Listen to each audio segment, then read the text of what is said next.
1 millionta bo'ldi.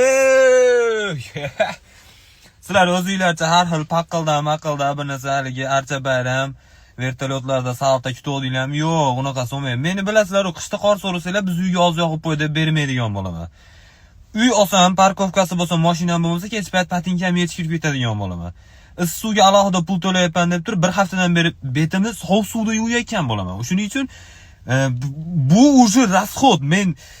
Men расход qildim bunga, buni yeyman. O'zi limon yemasam ham buni yeyman. Bugun zo'r kun bo'lgan, xudo xolasa, kechroq bitta joyda taqdirlash bor. O'shundan chiqib yana alohida 1 million uchun video qilaman. Kutib tursanglar, shunaqa ko'p narsa bir kunga to'g'ri kelib qolgan. Hammasini aytib beraman. Alohida katta video bo'ladi. Xudo xolasa, hozirchaligiga tabriklaganinglar uchun rahmat. Bitta aka farasini yoqib marga qilib qo'ydi, zo'r chiqdi shu yeri. Rahmat.